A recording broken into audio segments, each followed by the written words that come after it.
Hi, Becky and Stevie. Hello. Hello.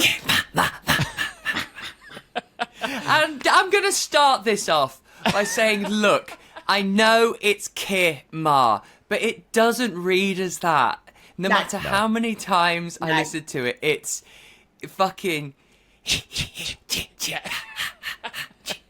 Chiha. It's true. It's true. It's Chiha. It's not Chiha, right? Chill her, mommy. Chill her. Chill her. Yeah. Honey. Chill her, honey. That sounds like an Arnold Schwarzenegger aside in Batman and Robin. Chill her, honey. Chill her, honey. Chill out. With all of his bloody puns. Happy Friday the 13th, guys. This is exciting. Friday the 13th. Oh my goodness. Friday the 13th. And it's proper Jason's birthday or death day? Birthday. Birthday. According to Mrs. Voorhees, she says Jason was my son and today is his birthday, right? So Friday the 13th of June. Friday the 13th of June, exactly. Jason's birthday, so I thought we would discuss the one Friday the 13th movie that doesn't feature Jason, right? Lovely. Oh. Perfect. But, you know. He's kind of there. He's kind of there. He's there a little bit. Or is he? I mean, we'll get to that. Well, exactly. Stevie, by the way, love your backdrop. What's going on here? Oh, this old backdrop? thing. Yeah, look at this. Putting Becky and I you. to shame. Unbelievable. Well, when you said you'd be doing film, I decided to do my hair, get a bit of my boy behind me. Get Jason balancing beautifully on your head.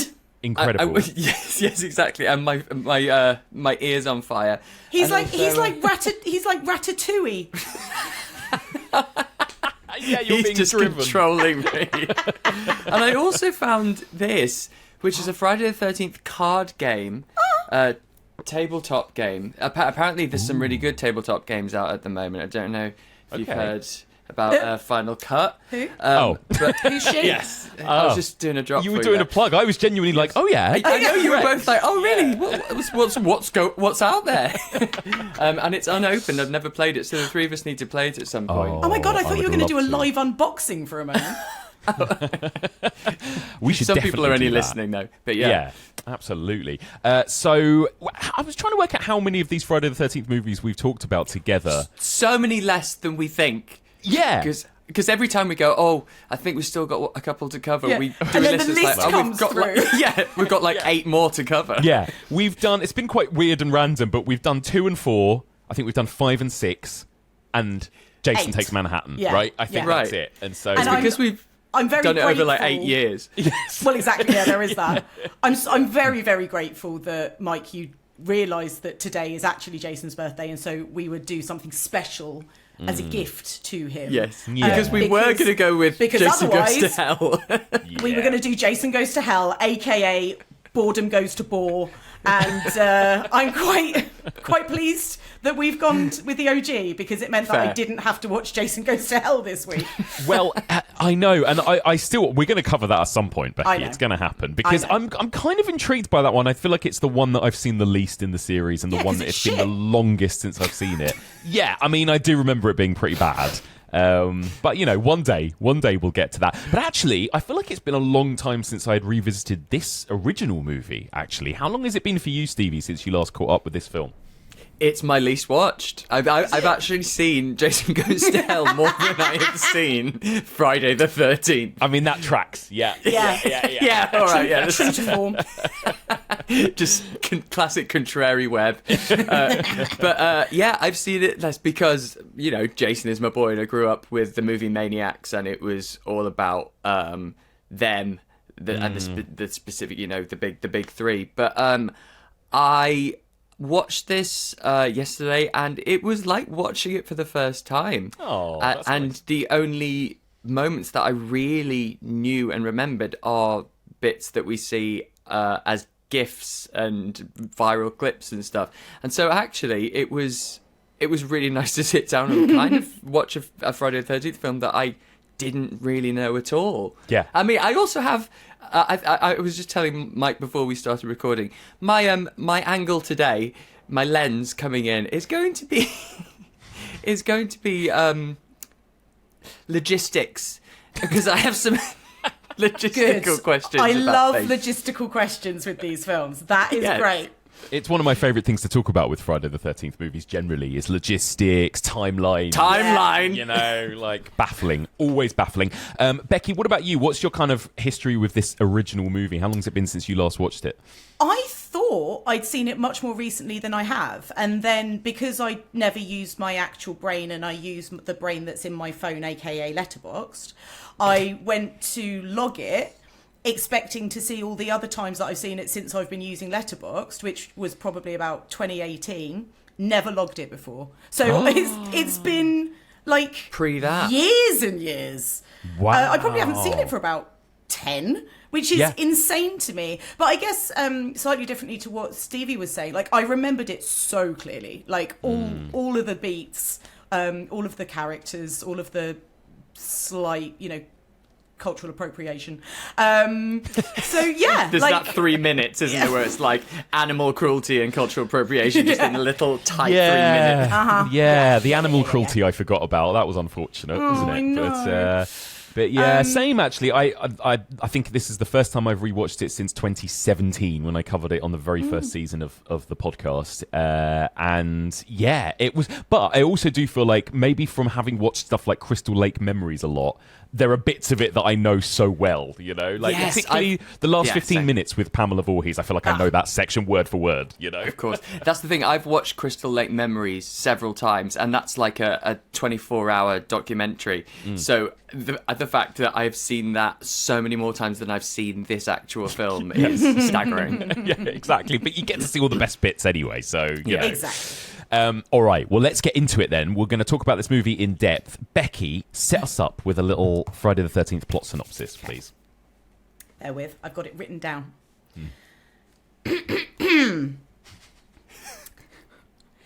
Join me around the campfire, children, and I'll tell you the tale of Pamela Voorhees. Although an elusive figure, some might even describe her as unknowable or who the fuck is she, Pamela had a huge impact on the history of Camp Crystal Lake. After her son Jason drowned there in the 50s, she returned to exact her vengeance on the new swathe of young, hot camp counsellors when, in 1980, it was due to be reopened. Now, the locals, including a colourful character called Crazy Ralph, were very nervous and warned the kids to stay away. But the lure of swimming, archery, weed, strip monopoly and cabin sex proved too great. To get back at apparently all irresponsible camp counsellors everywhere, Pamela stalked that camp and killed her way through the lot of them, hiding under beds, slashing throats, impaling boys on doors with arrows. She sliced and chopped her way through those kids, and it must have been brutal because, as legend would tell it, she had big, beautiful, manly hands. But one girl, Alice, survived decapitating Pamela Voorhees on the shore of Camp Crystal Lake. So thank goodness that was the end of all the carnage, and no one else would ever trouble that particular vacation spot, or Manhattan, or space ever again. Very good. Nice. Very good. Oh, I know. There's a moment, actually, where you're just watching a sad middle-aged woman in a sweater, and I thought to myself, how do we eventually get to like Jason is re-entering Earth's orbit in the year 2550 or whatever it is, Right. like what a journey. Because Hollywood is a place of wonder and magic. Yeah, incredible. So upon rewatch, Stevie, what did you think of the first Friday the 13th? How does it kind of measure up to the others for you? I have to completely separate it because it is such a different fish. It's strong. It's really strong considering that they were advertising this film in Variety before they had a script and before they had a plot. Sean Cunningham. Everyone was, after Halloween, obviously, everyone was trying to nab the holidays or celebratory sort of dates in the calendar.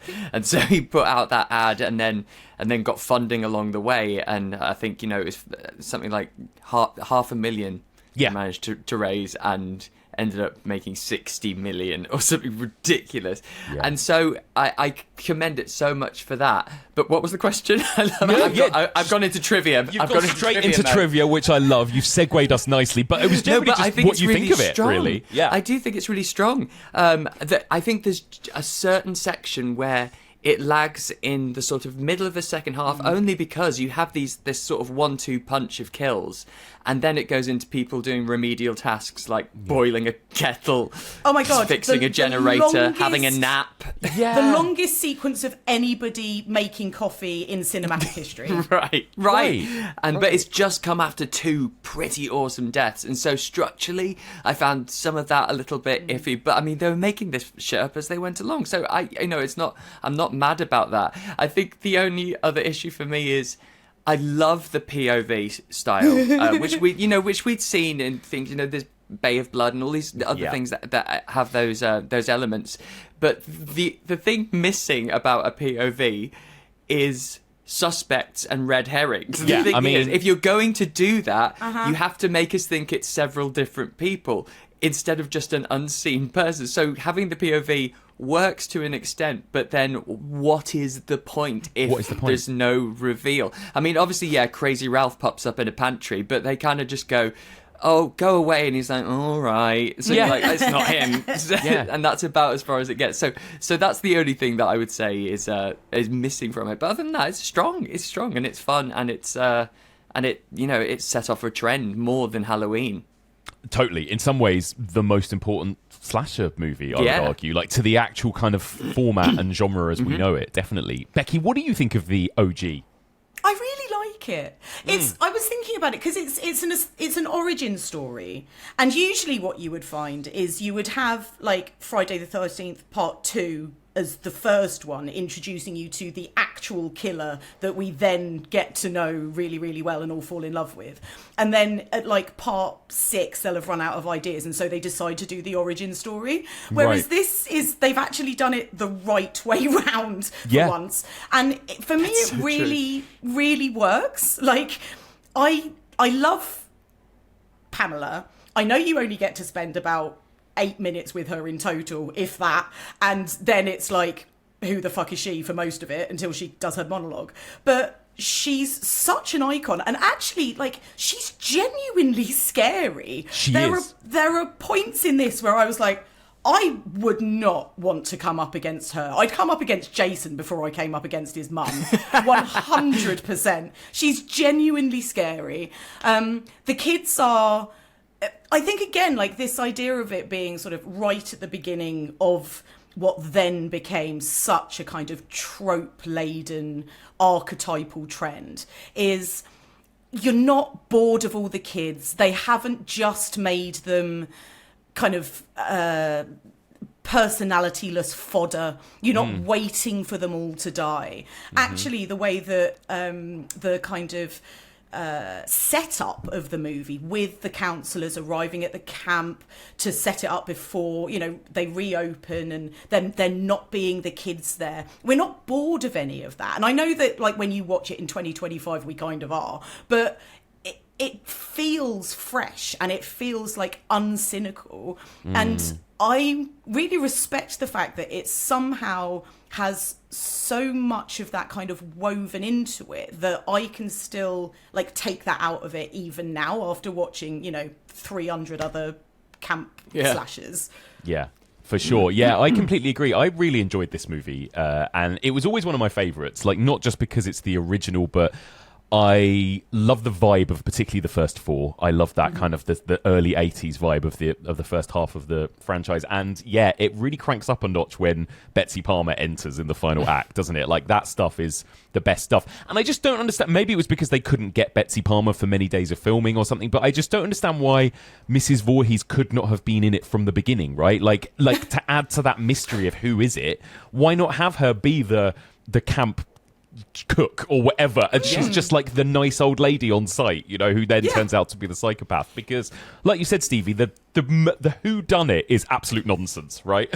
It's like, and every time there's like moments where I think it's Brenda when she's in the bathroom and she's got her yellow Mac, and then she gets killed.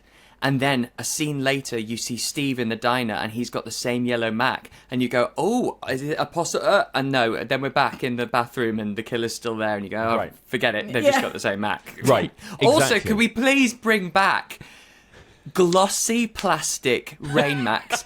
Macs are way too cool these days. I was watching those, looking at those, and I was like, they're fucking epic. I love them. So good. And you can really spot each other in the dark as well, you know, with that. Yes. With that. It's, I agree. There are so many, because I think at times they want us to maybe think it's one of the people at the camp, right? And there's just no way it can be. Like, I was rewatching it and being like, well, we've seen all of the kids arrive at the camp, all of our main characters, and then we cut to the killer is driving because he picks up Annie or whoever it is, right? Yes. So it's like, well, we know it's somebody who's not on the site yet then. And Exactly. everything. And it's like, like you said, Stevie, the logistics don't quite work out, right? Yeah. You know, but... And also with the POV thing, obviously some of it's really great, but there are also moments, like in broad daylight, where we will be POV, we know, because it's a little bit, you know, going behind trees and there's a tree in the foreground and we're popping out. And there's a bit where I can't remember which girl it is. It might be Marcy, goes down to talk to one of the boys at the boathouse, and it's broad daylight and we're POV, and she just walks past the exact tree that we, the killer, are sort of at. So does that mean there's this middle-aged woman with a bouffant and a cunty jumper just stood there in the middle of the forest, and nobody is like, "Are you all right, love? Yeah. You lost." Is something wrong with that lady hiding behind a tree? Yeah. Yeah, just this woman stood there, and no one clocks her and goes, "Hi, you're right." Peeking out, being like, "Killer It's Bobby." amazing. Yeah, you okay, hun? Yeah. But again, like it would have been so easy to sort that out. Just have her as somebody at the camp. Yes. Yes. Yeah. Just why not? She's so good. Why not have more of her throughout the movie? know. I think that's the biggest disappointment about this film. But it is really fun, and I agree with you, Becky, about there's something uncynical and almost kind of wholesome about these kids as well. And I think obviously as slashers go on, they become, like you said, more archetypal, and also they become bigger dickheads as well. Yeah. I think teenagers in slasher Big movies, time. right? They're actually all just quite nice and sweet, Becky, in this, aren't they? Like, they spend a lot of the time are. just, like, pottering about and, you know, playing Monopoly and things, you know? I was the bit that really stuck out to me was when Kevin Bacon and his pretty girlfriend and their mate, can't remember any of their names, are in, like, they're literally in the truck on the way. So it's really early, and it reminded me so much of so many similar scenes that we have seen since. Yeah. But specifically, like Friday the 13th Part 4, where you've got Crispin Glover and all that lot. Yeah. And they're all already just being, like, really mean to each other. Like, they're taking mocking the piss out Crispin of each Glover other for being a virgin and dead stuff. fish Yeah. and all of that kind of thing. Yeah. And I was you sort of see the outside of the truck, and then you get the shot of the three of them, and, you know, two of them are sort of making out and the other one's driving. And I almost, like, stopped listening because I was like, oh, they're just going to be being mean to each other. You know, I'll have a look at my phone quickly. And they're not. Like, they're all just kind of la la la la la. We're so excited about going Right. to camp. Aren't we, like, three lovely pals?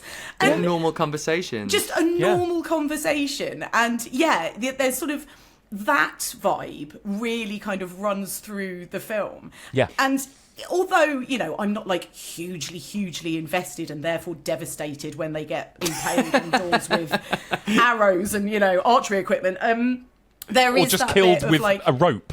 Like, but we'll get to that. But anyway. we'll get to that. Yeah. But I'm not just constantly waiting like, oh, fucking hell, will you see this bloke off? He is so annoying. And I again, find that refreshing, even though I'm watching a film from 1980. Yeah, because how many films have the three of us covered where we've gone, why are these people friends? Why are they Why friends? are they hanging out? And you don't feel that with these guys at all. Not at all. And even, like, when those three, like, pull up to the camp and Steve is chopping wood in his little bare chest and his cut-offs and his neckerchief. You know, he's like, oh, give me a hand over here. And they all just like, okay. And just sort of like, you know, Walk it's in. cute. They're cute. And They are. Kevin Bacon is so good looking. Very handsome. Him and the girlfriend, Marcy. Marcy. Marcy, they're hot. Hot pair, Yeah. you know? Yeah.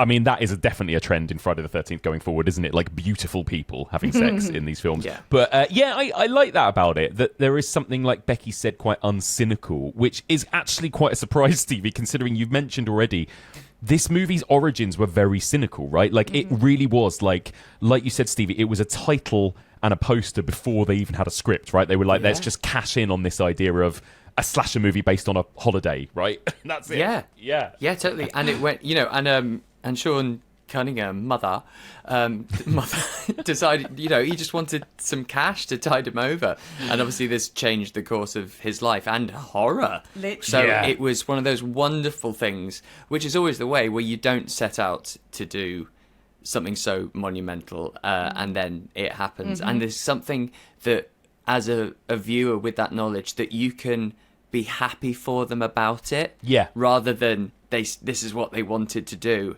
And they achieved it. They went money grabbing for this. It kind of makes you go, good for you. Yeah. And it set off a load of careers. Like Steve Miner obviously went on to become a great director in his own right, and Kevin Bacon and lots of people that are attached to it. It changed the course of so many lives and movements in film industry. And I feel like nowadays we use the idea of, this was clearly a title before it was a movie, or this was a poster before they came up with a script. We sort of use that like in a derogatory way nowadays. Scathing, like they clearly just came up with a title, and then they sort of wrote a film around it. But actually, this goes to show that can work. It can work, and it can it can create something really special. Actually, go on. Sorry, I was going to say, I think Sean Cunningham he's clearly like a savvy. He's always got more of a producer brain than a director brain, I always think, right? He worked with Wes Craven on Last House on the Left. I think he produced that. It was him that came up with that tagline of, tell yourself it's only a movie, blah, blah, blah. And like, he's clearly very good at that, isn't he? Like, he came up with the Friday the 13th, the most terrifying movie ever made. House. Yeah, like, he's very good at that kind of, he knows what's going to market to an audience. He knows what's going to make money, potentially, and capture people's imagination, I think. And I would say he's probably better at that than he is as a director. And not to say that this is a badly directed film, but I guess there are some choices, like you mentioned, Stevie, that, I think that there are things about it that improve as the series goes on with people like Steve Miner and other people, Yeah. Completely. But it's cute. Yeah. And it's fun. And the gore is really good. We haven't talked about Tom Savini, obviously, yet. God. And it's some of his best work on a shoestring budget. And even today, even in an upscaled 4K version, you can barely see the seams. So good. And also he does, because he's a thinker when there's no budget, of how can he make this work. And he has this wonderful sort of calling card where he likes to trick your brain into registering that a weapon is real before you see it used in a fake way. So that's why the wonderful shower scene, the axe, I think it's an axe or a machete, it hits the metal the light. Yeah. So your brain registers metal on metal. And so without realizing, your brain has gone, I know that sound, so therefore this is a real piece of metal, a real weapon. That's so cool. And then it cuts to it already in her face, and it's just so clever manipulating your senses. And he does it in The Burning, that wonderful raft scene where you see it hit the wood and miss one of the people, and it splits the wood in half, and then the next one gets the guy. And it's just stuff like that. It's being so innovative with a budget and knowing how to get into the human brain and convince us what we're seeing is more convincing than it actually is. Yeah. And so it's just genius. I love that. And it's true. I mean, I guess, Becky, when we look at the kind of movies that came before this, Texas Chainsaw and Halloween, they were relatively bloodless, right, as well. And, that wasn't really what those movies were about. Whereas with this movie, it feels like that is entirely what it's about, right? Like, I think if we hadn't had the blood and Tom Savini, this could have been quite a boring film, I think. Yeah. Yeah, I think that's true. And you're absolutely right that the effects, we are, how many? 45 years on? 45, yeah. And almost to the day, 45 years old. Yeah. And I was watching it, and that first throat slash for Annie, I was like, amazing. Like, is she still alive? Jesus Christ! Yeah. Yeah. Is that actress okay? Is she okay? Yeah. Can we do like a welfare check on that girl, please? Because, it's so good. And obviously, I think the arrow coming through Kevin Bacon's neck is probably the most Kevin famous. Basin.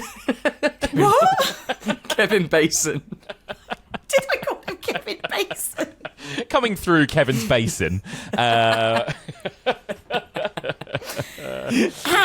Bacon. Yeah. And the axe in the face. Like, all of these, they're iconic for a reason. But yeah, like you said, and I was watching it on Blu-ray, and you're looking at it like I say, they are just jaw-droppingly good all these years later, and on such a low budget. And it really does elevate the film above, like you say, Mike, you know, what it could have been otherwise if it was more bloodless, or if the effects were just like really unconvincing and shit. And it sort of shows again, like where Tom Savini was just breaking new ground at this stage of his career, and like why he went on to be, you know, one of the best in the business. So yeah, it's incredible stuff. It is amazing, and I think it's really kind of brave as well that a lot of those moments, like the throat slitting, is just broad daylight as well. Like, it's not even like they were shrouding it with candlelight and darkness and shadows and stuff. It's like very brave, isn't it, to just do it like in unforgiving daylight like that. It's amazing. Yeah, and the MPAA were like, because they let it all happen, and it was after the fact they were like, okay, if we're doing number 2, let's pare it back, because we shouldn't have actually let all that go out. that was a mistake. I love that. Yeah. Incredible. Yeah, because it has this kind of balance, doesn't it, the original film, of being like a grindhousey movie whilst also being a proper studio Paramount movie as well at the same time, and being quite mainstream and accessible and sweet as well. It's got like a weird mix in that way. I love it. Yeah, it does. It definitely has that kind of scuzziness to it, which I feel like I don't always associate with the Friday the 13th films. I never think of them as kind of scuzzy. And it's interesting in a way, aren't they? Yeah, they are. And it's interesting with Steve Miner sort of coming, with Sean Cunningham coming in off the back of films like Last House on the Left, because obviously, like, they are so well known for this kind of grimy meanness and this that almost kind of like Hicksploitation sort of patina over them. It's just like, ugh. And even though this isn't a film that feels as grim as those do, you know, as you say, Mike, it is accessible and it is quite wholesome in a lot of ways. It has retained that kind of that grit. And I really like that about this original one, which you do kind of lose as the franchise goes on. Let's talk a little bit about these characters then. What do you think of the decision, Stevie? There's almost a bit of a kind of Janet Leigh type situation going on here, isn't there? Where we're introduced to Annie, who I remember assuming the first time I watched it, she was going to be our final girl, like this kind of girl that we're following, you know, on her way to the camp.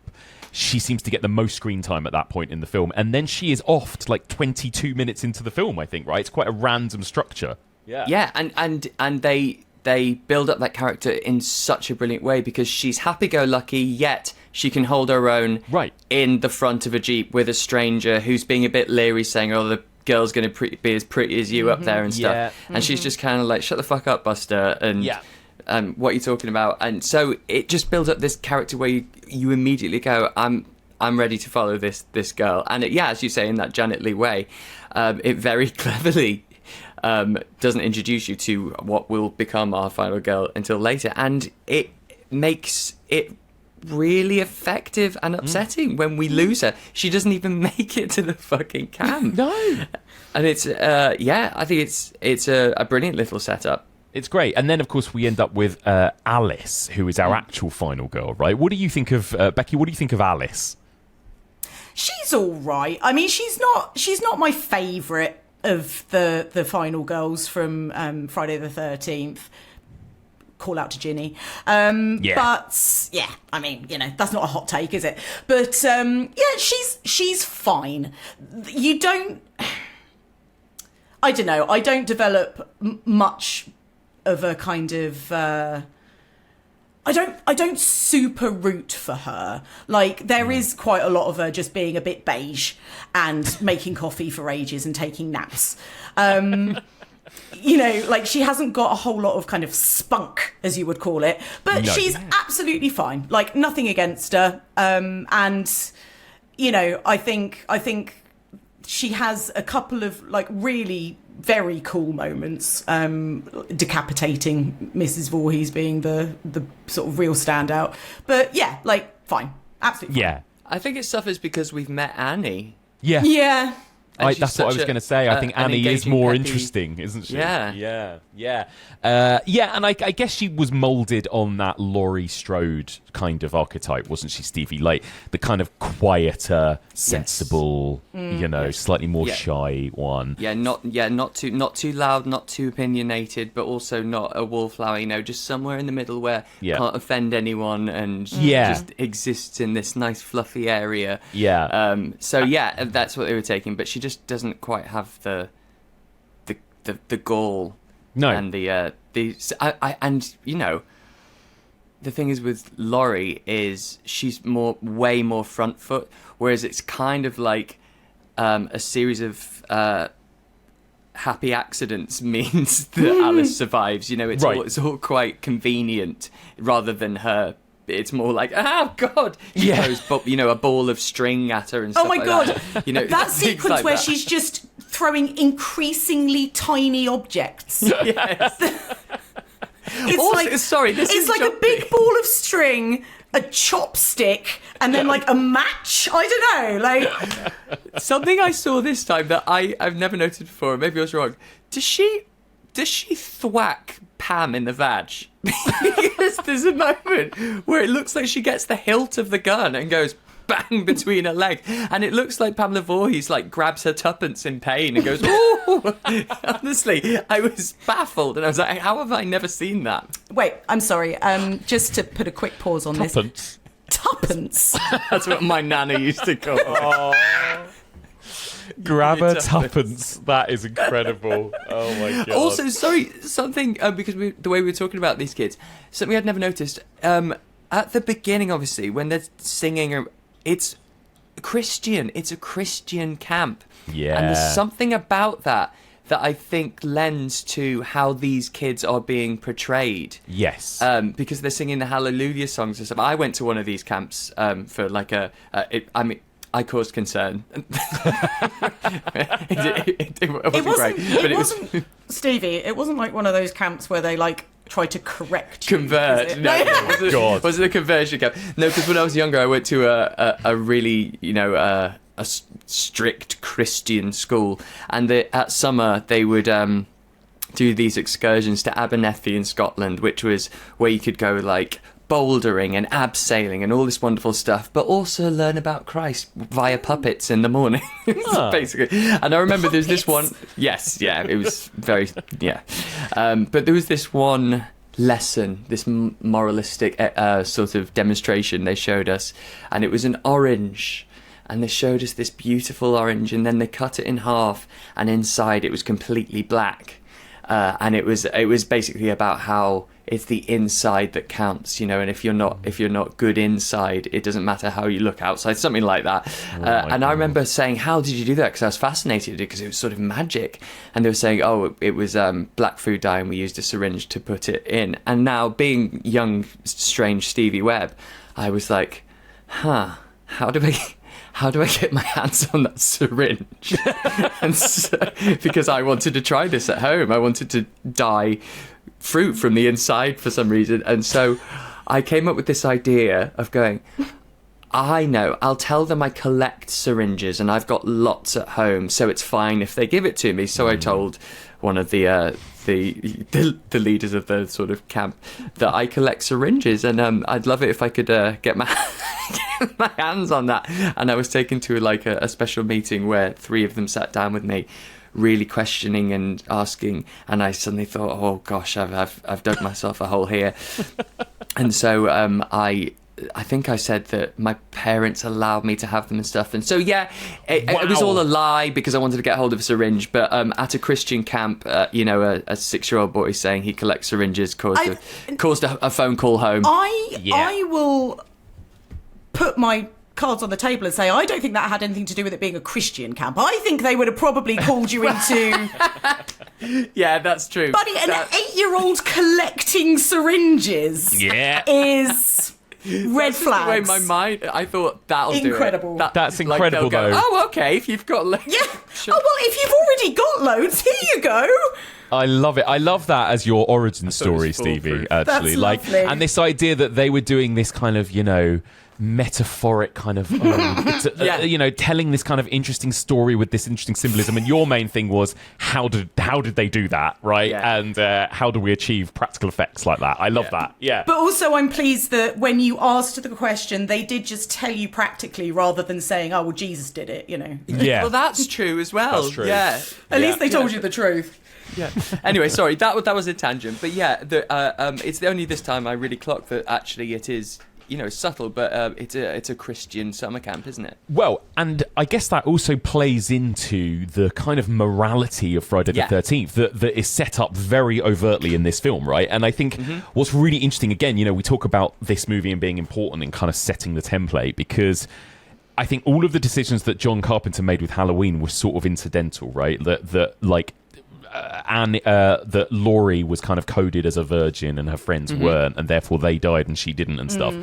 Whereas I think in this movie, Victor Miller talks about when he wrote the script, it was actually overtly like these kids are being punished for having sex, basically, and misbehaving and that kind of thing. So there is a weird, almost kind of Christian bent to these movies in a strange way, I think, which is this weird. Is the being macheted is their syringe in the orange. Exactly. That's the message. Let's see if you are good or bad on the inside. Yeah. God. Is there something going on between Alice and Steve Christie? Well, Becky? he wishes. Right. What was that little moment where she was sketching him? He seemed to be a bit upset by her sketch of him as well, right? Was he? Does he fancy her? But but also she says that thing. He says, "I don't really look like that," and she says, "You did last night." Yeah, and I was like, "Oh, okay." Yeah. So it's all suggestive. That and doesn't he say something like, "Can't we try again?" or "Give me another chance," or something like that? So my reading is like they've fucked, and he wants another go. Yeah. And she's like, "Nah, I'm all right. I'm a one and done, babe. Yeah. I'll draw you." So they fucked, and then she sketched him afterwards, maybe when he was just like post-coital naked. Although, that can't have been the first time they fucked, because, well, it could have been, but like, how bad did he mess up that night, the night before, that he's then the next day saying to her, "Please give me another chance, I want you back"? It's like, they fucked, she sketched him. That's the thing. She stayed around long enough to draw an entire portrait of him in pencil. Yeah, so has he offended her before or after the portrait? Did he offend her, and that's why she's done an unflattering portrait of him as like the ultimate? I don't know. Like one of those street artists that do your head all massive and points out your worst features. Yeah, he just took that to be like, oh, so that's it then, is it? Okay, all right. Yeah. God. Sad. Because the others all kind of couple off, don't they, essentially, I think, at this point? Or is there something to do with the prankster kid? Does he have a bit of a crush on Marcy? Ned. Yeah. We all said we all said both. Some of these kids merge a bit in my Well, he head. pretends to drown so that he can trick her into kiss of life, right? Right. And then he sees from a distance her snogging Kevin Bacon, right? And I think he looks a bit I think he wants Kevin Bacon. Oh. Fair. As I've always said, you can always find it. But you can always find it. Yeah. Yeah, love that. Kevin Bacon is, does he stand out for you, Becky, even in this kind of early stages of his career as, like, this guy's going to be a star, do you think? Like, is his performance stronger than the others? I mean, it's funny. To be honest, if I just watched it and Kevin Bacon hadn't become a star, I probably would have thought, oh, he's really cute. and he has one of the best deaths. And then I probably wouldn't have really thought to myself, wow, I'm surprised that guy from Friday the 13th didn't have a bigger career. But yeah, I guess looking at it with hindsight, it's nice to see Kevin Bacon sort of doing what needs to be done in this early role, and this really iconic horror film. And yeah, he's good. Like, he's good, he's cute, he's really handsome. So yeah, I mean, it doesn't surprise me that he's gone on to do better things, but I wouldn't say that he's like, super stands out against like the other kids. Yeah. Yeah, what are your thoughts, Stevie, on Kevin Bacon in this? He doesn't quite stand out in the same way that I think when we talked about the original Nightmare and we were like, Johnny Depp is, even in that small role, really good, I think, as Glenn in Nightmare. He kind of stands out. Yeah, that's how you have to look at it, because Johnny Depp is so striking in A Nightmare on Elm Street. He is. Before you even see him act, you go, that kid's going to be a star. It's true. And then he's really good. Kevin Bacon is interesting looking, especially when he was younger. He's got a slightly, in a wonderful way, a slightly odd face that is very attractive and it pulls you in. But he doesn't get to show his chops. So I think his success is definitely what he did in the next audition, and he got to show who he was in the room for the rest of his career, rather than people going, that guy there, that's the one. Yeah. Exactly that. And there is, and I do get this with every single Friday the 13th movie. You mentioned it already, Stevie, but the sort of lull that happens, like before we get to all the deaths, or between the deaths, where we've just got the snake shenanigans, the pranks in the lake, the human drama, if we even want to call it that, right? Like, how do you find it, the pacing of this movie? Like, Becky, did any of it drag for you before we get to all the grisly deaths? I can't believe how long I was watching her make coffee. Like, that bit. I could have gone and made myself like a full like espresso led iced latte and got back, and she'd have still been fucking spooning coffee into it. Ugh, it's fine. Like, it definitely lulls, and it's such a relief, because the other thing that was really noticeable to me, as well as Mrs. Voorhees just being genuinely scary, is how great that sequence between her and Alice is. Like, it is really well directed. You're following both of them. One of the things that I struggle with a lot with slasher movies is this bit of like just going into different rooms and hiding and crying, and then somebody comes and knocks on the door, and then they run away and they go and hide and cry in a barn instead, and that, and this it chops it up, pun intended, nice. A bit better than that. You're sort of with Mrs. Voorhees, you're seeing the kind of flashback stuff and her like talking to herself, talking to Jason. You're then back with Alice. There's that great bit where she actually is like hiding, and she's sort of doing that thing that you would have to do if you're running from a psychotic killer, where she's like taking a breather, and you're sort of taking a breather with her, and then Mrs. Voorhees like Jack Torrance's her way through the door. Yeah. But first you get like the door handle rattling. Door handle going, and I was like, fucking hell, like this is actually genuinely quite scary and threatening. And so yes, you do get the lull, but what's nice is that it lulls, and then it does like go sharply back up. So I sort of forgive it a bit more than if it had just been really, really good earlier on, and then it had like fluffed the third act, Yeah, that final act really breathed, like it's like a shot of adrenaline to the film. Really I think as soon as Betsy Palmer enters, for sure. How do you find it, Stevie? The overall kind of pacing of it. I think I don't mind the sort of slightly boring, monotonous talking and stuff in the first section, because they're setting up the camp, and so there's something more exciting, whether it's putting out an archery target that is in ribbons and absolutely is not for use. It's just basically a haystack with tassels. There's no, the target is fucked. But it's that, there's something building because they're setting up camp. Yeah. And so when it's on the other side of that and they are all alone after we've had kills, I do find it, and you know it's going to be they're putting us into a false sense of security. You know that, but even knowing that doesn't make the anticipation hold you enough. I mean, it's fine. It doesn't make any of that more fun to watch, does it? Yeah, I literally made a cup of coffee while she was making a cup of coffee because it was in real time. So it was great in that respect. But yeah, and as you said, Mike, I think it happens in nearly all of them. Oh, there's always this plateau. Like they've had was it the fourth one that we've discussed where they sit and watch the old vintage porn movie for like quite a long, like drawn out amount of time. Yes. Like there's always that section, isn't there, in every film where it's like, all right, we're just watching them chill out for a bit in the evening, like in amongst the deaths. And there are some interesting choices about the kills too, because we get those incredible kills that are like these, iconic set pieces, and then a couple that sort of happen off screen as well. And I don't know why.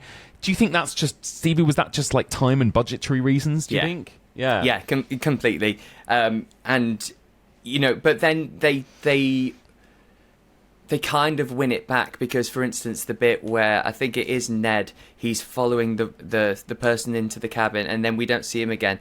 But it's great because we then have his body dripping from the top bunk that bit's great. Onto the forehead, That's and so then right. you don't Oh my mind God. that you didn't see how he died, and you don't see it happen.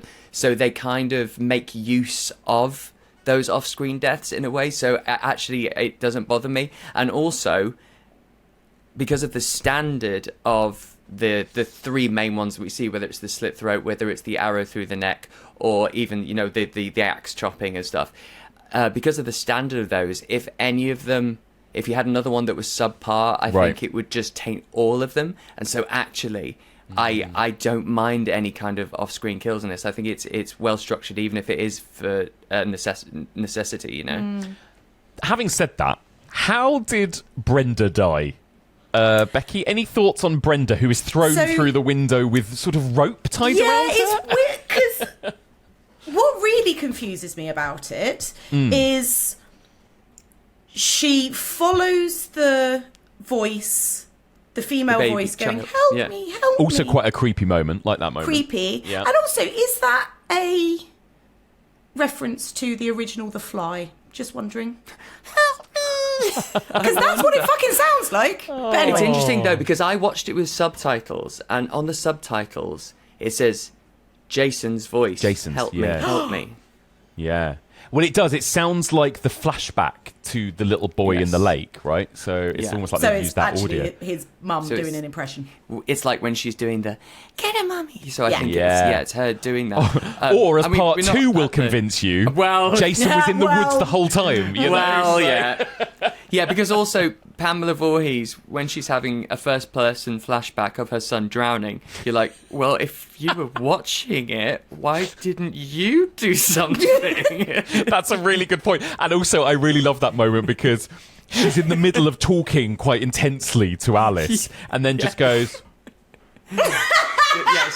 for about 15 seconds, right? While we see that flashback. And Alice is probably like, hello? Like, what? But it shows that she just watched the whole thing and didn't step in. That incredible. I had not put that together, but yes, great point. That's amazing. I love that. But sorry, so Brenda. Brenda goes down to the archery range because she's following the spooky kid's voice. And it's very cool. It's like really stormy. She is fucking saturated, like absolutely drenched. And then the lights come on and you sort of go away and spend some time with somebody else. So what confuses me is she ends up, we end up seeing her body when she comes through the window tied in rope, but also with a bit of blood. It's like, okay, well, what actually happened? But it's one of the boys who turns up with all the arrows through him. So, like, why... It just confuses me slightly, like, why they made the choice. Was it, like, seen to be too... They wanted to do the thing with impaling somebody to the door with the arrows. Like, was it too grim to do that to a girl? Like, did that have to be a bloke to kind of have, like, that sort of level of, like, gore and kind of brutality. Because granted, like, that would have looked super bad if that was like Brenda. Yeah. But yeah, you don't really find out how she dies, and the way that you would have imagined that she would die, which would be with a load of arrows, ends up happening to somebody else. So yeah. I don't know.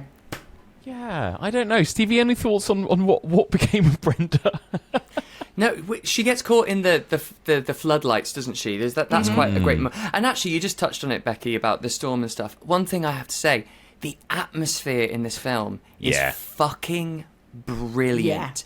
There's some shots. There's like that wonderful shot outside the bathroom cabin, and there's just a sheet of rain in front of the camera, and then, you know, trees waving, and we can just see the lit up room inside through the window of, and there's just that shot, and all we can hear is the elements, and I think the atmosphere is second to none in this movie. But Brenda, I mean, I just don't know. No and one actually, but it doesn't bother me. No. Because, I mean, when she does come, you know, hurtling through that window, I kind of didn't know who it was. Right. And until I counted down and went, who's missing? Oh, yeah, we never saw what happened to her.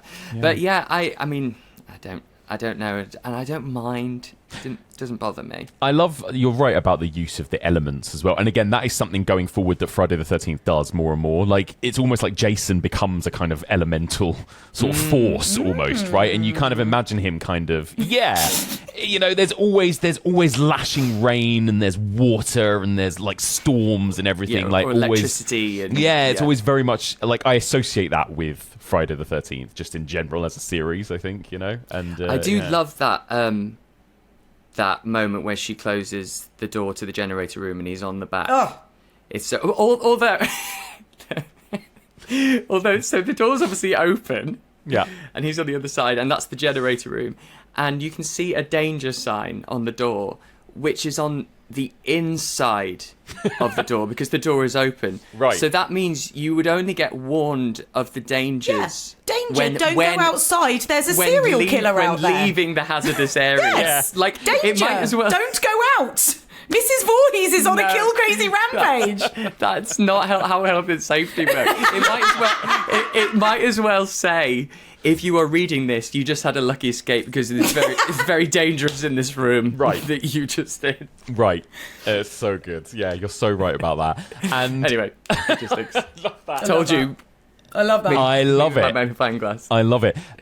We should talk about the beheading of Pamela Voorhees as well, which, again, another kind of really great money shot of Gore. But you mentioned, Becky, in your synopsis, the hairy man hands, right? It's Tom Savini. It's Tom Savini's hands. That's why. Yeah. Yeah. And he is a hairy man. Yeah. So good. You can't unsee so that. Funny. Yeah. You can't. And there is another moment earlier when you've got there's a POV shot, and she like brushes the trees. Yeah, and again, just like fucking hairy knuckles. Yeah. Absolutely incredible. Because again, that coming back to the whodunit aspect, the POV. Fine, you're not supposed to, or not. You're not supposed to. The POV, you don't have a reference. There isn't anybody who it could be, really. No.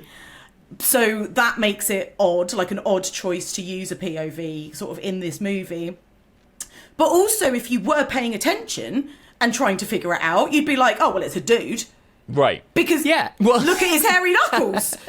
Now, this is not me saying that no women or people who identify as women have hairy knuckles, right? Yeah. They're out there. We're out there. Yeah. No, but like, you know, it's just, if you were watching this film in 1980 and you were paying attention and you're trying to figure out who done it, there are clues that do not then make sense when it turns out to be Pamela Yeah, it's Voorhees. a dark-haired, possibly Mediterranean man. That's the sort of thing, that's what you get. But it's a nice Exactly. old lady in a woolly sweater, as it turns out. Yeah. The showdown, it goes on for so fucking long, and I do love that. It's and so it moves scrappy, buildings, isn't it, like, as well? it uses every fucking building. That's what I love about it. And the thing is, we've seen her, effortlessly kill so many people. Our Pam definitely works better in stealth, doesn't she? Not face to face. Absolutely. It's hilarious. Yeah, but she needed to do her monologue, right? One of the earliest examples of the kind of Rebecca Gayheart monologue, right? It feels is. like, where she could have just killed Alice at any point, but she decided to pause and explain to her what's going on. Right? Absolutely. Yes, of course. Now it is immediate. I try to look at it with a fresh lens and not knowing what I know. It is immediately obvious whoever this woman is the killer, right? It's not like it's not until they're inside and she starts talking about Jason that you go, oh, there was something up with them, because she's literally being told everybody's dead. She's like, that's okay, honey. Yeah. I'll go have a look. And you're like, oh, you're a nutter. It's super obvious straight away. But, right? and also, yes, it is super obvious, but Alice, you notice Alice noticed that as Yes. well. She Yeah. is immediately like, hold on No, a I minute. think This I'm is an gonna odd wait here. reaction to what I've just told you. Yes, it's so true. Yeah, I was thinking that too. Like, if you know nothing about this, are you supposed to initially think, oh, great, that's somebody who's arrived to help her? Like, help has arrived. That's what I was trying to work out. Yeah, Yeah. but no, she's No. fairly mad quite soon, right? Yeah. Like, and then there's the backstory, and then there's the flashbacks, and then that's the moment when she flips, right, and gets her knife out and goes for her. Also, talking of her knife, I love the fact that she's obviously got like a real kind of stash of them, because there's at least two. Because she leaves one in Steve. When he falls down later, he's still got it fucking sticking out Right. of his chest. So I like the idea that she's almost got like a sort of like bandolier of them, and she's just like pulling them out, sticking them into kids randomly all over this fucking camp and leaving them behind. So good. We're gonna get a TV show about her origin soon, right? I think, or at least it's Right. being developed, and I think there were delays and issues with it. Had right? some problems. But yeah, what do you think of that, Stevie? Like a Friday the 13th show that is not going to feature Jason, I guess, right? It's going to be about Pamela. I'm all for it, but the funny thing is, I'm all for it, but the funny thing is, what Becky pointed out so fabulously, and what I love, is that they started at the beginning, and instead of going, oh, let's go back and work out what happened to Jason and why he is, and then now they're gonna go, let's go back further and actually fuck up that whole wonderful point that you made. I say I'm all for it. Although, having said that, every single horror TV show or adaptation that's episodic that's come out in the last 10 years, I don't think I've finished one. Right. I think I've started the Bates Motel and the Exorcist. Yes, Bates Motel. I Yeah. watched several of them, several seasons, but then never finished it. The Exorcist, watched season 1, started season 2, and I just stopped. I I need know what to you go did back last and rewatch summer. that. I All always of the, forget about that show, all so of these. Did you do any I Know What You Did Last Summer? Yep, 2 episodes. And I What's happened to Something's Jason happened behind behind you, you. Stevie? Oh, it's an ad. Oh! Be drink aware. Jason's got himself sponsorship by Australia. What a sellout. Oh, that's the real story of Friday the 13th, right? really Unbelievable. That's amazing. Oh. Oh, I want him back, because I've seen him perched on top of your head for the whole of this, let's and I've have been him- like let's have writing a him- screenplay in my head where you've got like a Ratatouille style character who is kind of like controlling a serial killer, you know? Unfortunately, now we've got him hanging dead from part 3. Oh. Or is That's he dead? good. Anyway, we've still got that one to go. We've still got that one. Have you seen... That was the last one for you to watch, Becky, right? Part 3. Have you now seen it? I watched it like super recently. Yeah. It's so good. It's Great, isn't it? Yes, Great. really good. So good. That's got a really good final girl, that one. She's great. Chris, I think her name is. She's brilliant. Yes. Should we finish by talking about the ending then? The little coda, right? Which was apparently an idea of Tom Savini's, right, Stevie? I think it was supposed to be just this Carrie-esque kind It of was gag Carrie, of an yeah. ending, right? Yeah. Yeah. And then, of course, And, turned out to be more important. Yeah, and but they double back on it. They double back on themselves a bit, don't they? Because I do wish it ended with him coming out of the water and getting Yeah, on the canoe I do and then as well. credits. Yeah. I'm not in on the hospital. Especially if they're not going to utilise Alex in the Exactly. next one anyway. No. So I do wish it was that, but the hospital bit kind of reminds me a bit like, is it Aliens, where she wakes up after... Yeah, where there's something and bursts out of her thinks it's all a chest. dream. and she Yeah, wakes up. that's it. And it's a yeah. double bluff. It's a bit like one of Yeah. those. But I just love it, and how fucking camp the music is, because obviously usually with this dreamy sequence it's just like orchestral, a bit classical, but there's a fucking drum beat going, Yeah. and there's this sort of choral build in beautiful major tones. Yeah. It sounds like an X Factor winners song, the way it's like so positive and uplifting. Yeah. And I just think it's fucking hilarious. And every single time, because I'm waiting, it gets me. Oh yeah. It's fucking brilliant, And we it's haven't such said a the score long anyway, build it's just as great. well. It's such Yeah, a it's long. such a long build. It's such Also, a long why does in the dead of night she's killed the killer? Does she push herself out into the pitch black water? I in the will canoe? never understand this choice. No. There are so many everybody, beds. Yeah. not everybody. A lot of people enjoy a relaxing boat trip. You feel the swell of the water beneath you. Mm-hmm. I get that it can be, kind of, maybe she's looking for something meditative. But babe, I would start walking. I don't care. Yeah. Get me out of there. Anything Yeah. but going out on a boat in the middle of the Yeah. fucking lake. Yeah. Yeah. Take Pam's Jeep that she just turned up in. You Great have choice. a vehicle. That's better. Do that Yeah. one. Absolutely. And I'm sure we've discussed this before, but where are we at with, is that real or is that a dream? Is that Jason? If that's really Jason, how come he's still a child and he's not an can't adult? be, And can it it? can't be, can it? No. But what do we think? It Yeah. can't be. And in some ways, that's where the hospital bit right at the end doesn't work for me the most, because it kind of it makes that more confusing and sort Yeah. of convoluted. It must be a dream, but at the same time, I don't know. But they say It they must did be. pull her It from the lake, literally so must be, logistically. She obviously did go out there and then fell asleep and maybe dreamt about that moment. Then they found her on the lake. And also, it just... no shade, but when she wakes up, obviously she's lost some memory and some acting ability, because like her performance is very odd in that moment. Yeah, It's it like, is. what about the little boy?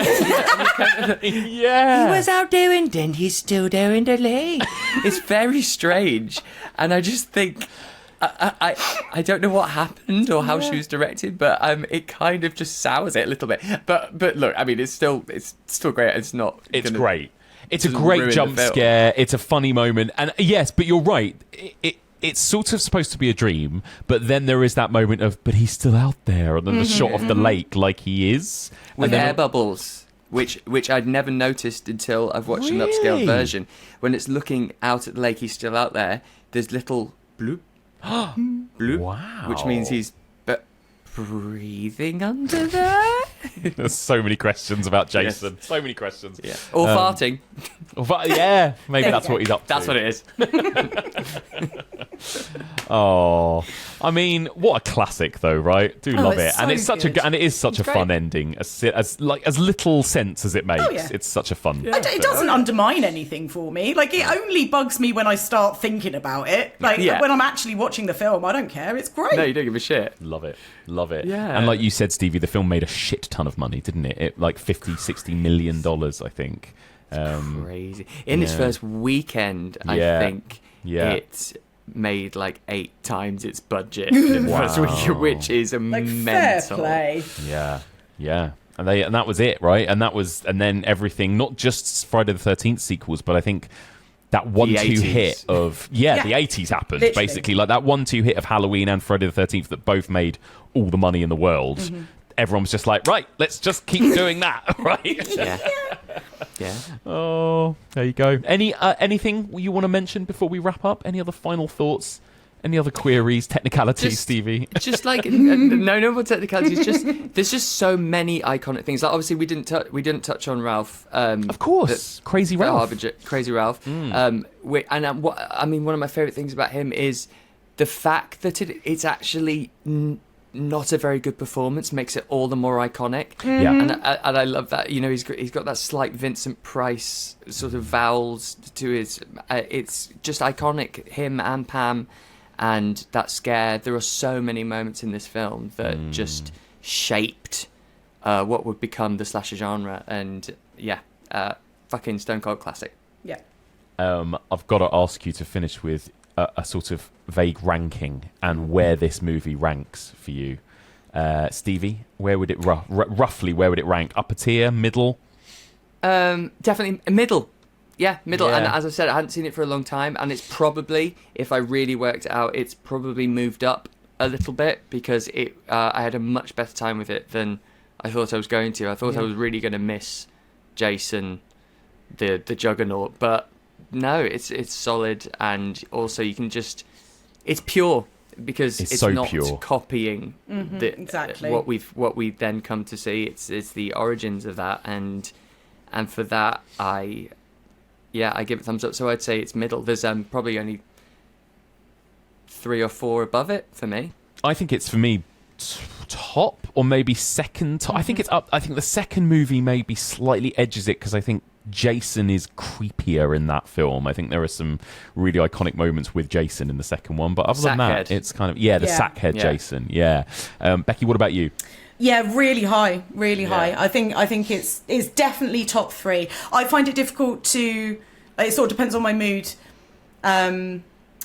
In my top 3, I've basically got like Pamela Voorhees as the killer, Sackhead Jason as the killer, and then final chapter like classic Jason as the killer. So I would normally go like final chapter probably as my top, just because I love Hockey Mask Jason so much. But those 3 films for me are just great. Like I could easily sit down on a Sunday and just smash through like the first 4 films. Yeah, and that is like a perfect Sunday for me. I would be so happy at the end of it. Totally. Yeah, I agree. It's always. What about you, Mike? Yeah, I think it's kind of probably second for me, but it's really hard. Like 1, 2, 3, and 4 for me are all. I mean, they're all kind of the same film 4 times, but with different strengths and different particular set pieces. Yeah, exactly. Or one might have a really great kill, one might have a great character. I think the first one has Pamela Voorhees, which I love. So yeah, I don't know. It's probably you get the comedy creeping in around sort of 4, don't you? 3 and 4. Exactly. Before you get to the inbred dirt farmers in the 5th one, right? Yeah, you big dildo.